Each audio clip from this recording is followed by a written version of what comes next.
Hi there, this is Alyssa from Unbusy, taking the overwhelm out of introverted mom life. This is episode 123, and today we're talking about how to always have energy for your day. You know those to-do lists of yours, the ones you can never get done? Well, today we're going to dig into the brain science between those not crossed off tasks and figure out what's causing the problem, what you can do about it, and how to keep that from ever happening again in your planning life. Sound good? Let's get started. But first, is your calendar about to explode? Is your schedule stressing you out every time you look at it? Discover exactly what you need to do to banish the overcommitted woes. Get instant access to your Clear the Calendar cheat sheet so you can quit the busy. It's time to de-stress your schedule right now. I've put the link in the description below for you. And now, back to our episode. First off, let's talk about energy cycles. Did you know that your brain is naturally on for roughly 90 minutes at a time? So picture your current life. Your to-do list is stretching a mile long. There are at least a dozen top priority things on today, and that's not even getting into next week's list, which is also looming in your brain. What if I told you that you only had time, real productive brain on time, for three main things each day? Once you've gotten the kids ready, had breakfast, done a little housework, gotten a load of laundry in, thawed the meat for supper, or prepped the Instapot, you're still working on that 90-minute clock, remember? It's already time for a break. But you still have another 90-minute cycles today. However, you cannot redecorate the house, hunt down the missing doctor's appointment info, and set up a new appointment, plus research paint colors all in one day. Not with food to prep, a load of laundry to fold, and the kids to pick up from school or debrief from online learning. It's just not realistic. Let's go back to those 90-minute cycles and 3 tasks for the day. What is achievable is finding the missing doctor's office paperwork. That's one thing. Call and set up a new appointment. That's a second thing.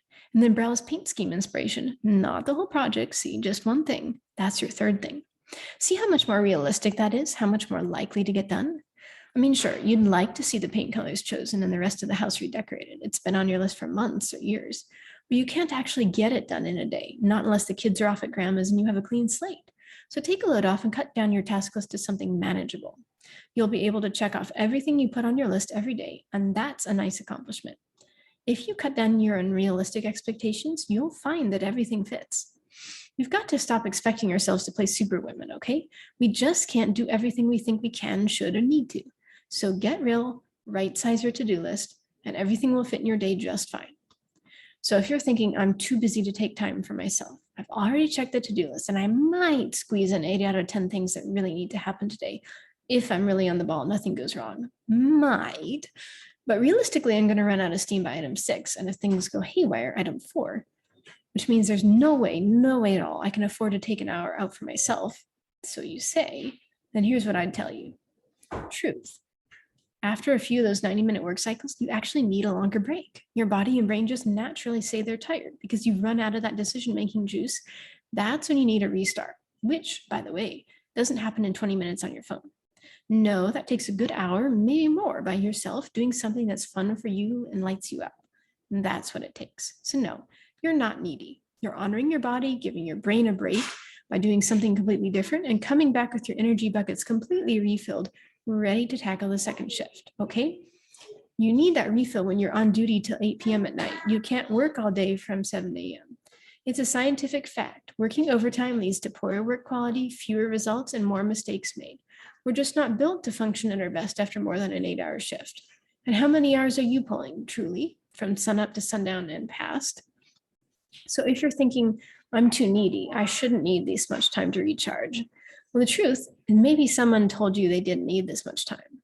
Maybe your husband criticized your request for a couple hours off on the weekend. How much time does he spend decompressing after work each day?